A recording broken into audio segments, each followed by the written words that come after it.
અને છેલ્લે વાત ભારતીય જનતા પાર્ટીની બદલાતી રાજનીતિની.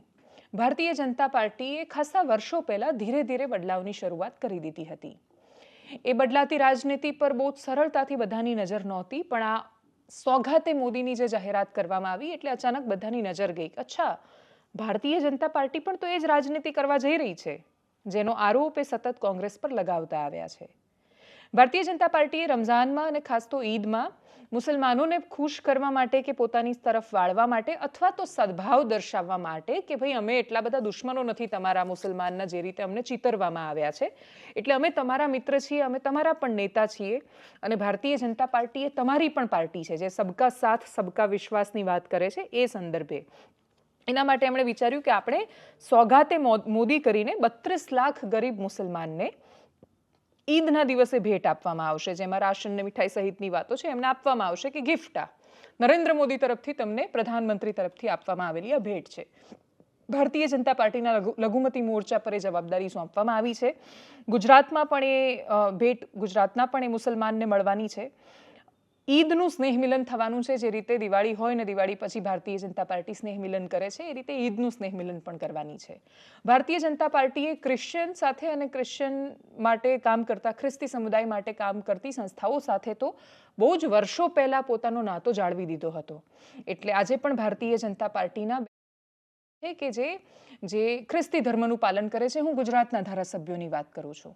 એ સિવાય હવે નગરપાલિકાની ચૂંટણીઓ અને બાકીના જ્યારે પરિણામો આવ્યા ત્યારે ભારતીય જનતા પાર્ટીએ અમુક નગરપાલિકાઓમાં મુસલમાનને માત્ર ટિકિટ નહોતી આપી, એમને પ્રમુખ પણ બનાવવામાં આવ્યા.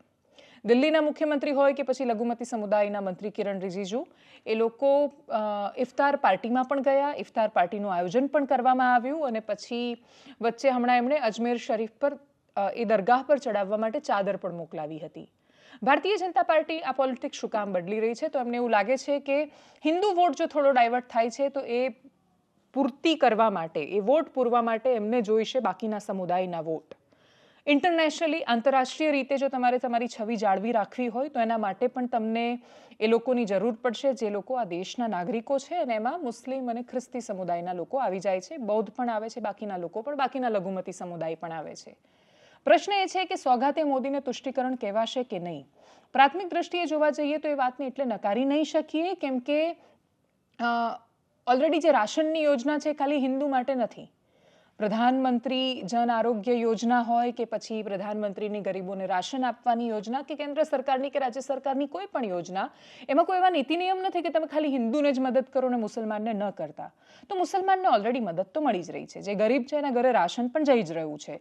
જો પ્રધાનમંત્રીએ આટલા વર્ષો પછી એ ચિંતા કરવી પડે કે ઈદના દિવસે કોઈ ભૂખ્યું ન સૂઈ જાય, તો એમણે એ વિચાર કરવાની જરૂર છે કે હર ઘર રાશનની યોજનાની નિષ્ફળતા છે કે નહીં.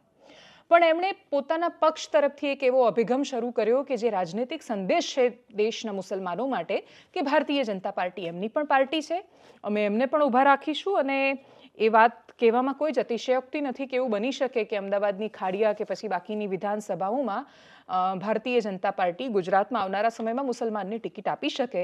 અને જે ગુજરાતમાં મુસ્લિમ પ્રતિનિધિત્વ ખૂબ ઓછું છે સરખામણીએ જે પહેલાંના સમયમાં હતું, અથવા જે મુસ્લિમની આબાદી કે વસ્તી છે એમાં સતત ભારતીય જનતા પાર્ટીને એકતરફી પોલિટિક્સના કારણે મુસ્લિમ પ્રતિનિધિત્વ એટલું બધું નથી ગુજરાતમાં. તો આવનારા સમયમાં કદાચ એ હોઈ શકે એવી પૂરી સંભાવનાઓ છે.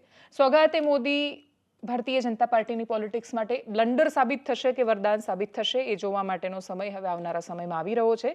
બિહારમાં મુસ્લિમ પોપ્યુલેશન ખાસી વધારે છે. બિહારની ચૂંટણીમાં શું અસર જોવા મળે છે, જેના સહારે જે રિજનલ પાર્ટી કે નીતિશ કુમાર કે જેડીયુના સહારે ભારતીય જનતા પાર્ટી આગળ વધવા માંગી રહી છે, એમનું પોલિટિક્સ પણ ઓલમોસ્ટ એટલે ખતમ થવાને આરે છે. કેમ કે તમે નીતિશ કુમારના છેલ્લા કેટલાય સમયના જાહેર માધ્યમો પર ઉપલબ્ધ વિડીયો જોશો તો તમને શંકા જશે કે શું એ માણસ કોઈ રાજ્યના મુખ્યમંત્રી રહેવાના પદે માનસિક રીતે એટલા સ્વસ્થ છે.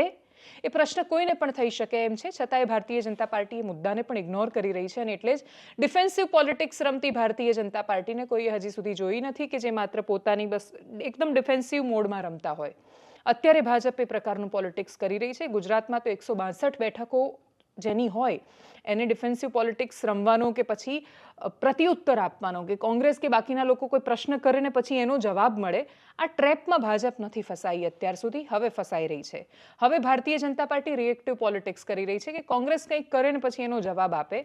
આ પ્રકારનું પોલિટિક્સ એ ભારતીય જનતા પાર્ટીને આવનારા સમયમાં એમના માટે બ્લન્ડર સાબિત થાય છે કે પછી વરદાન, એ જોવા માટે આપણે અહીંયા હોઈશું તો જોઈ લઈશું.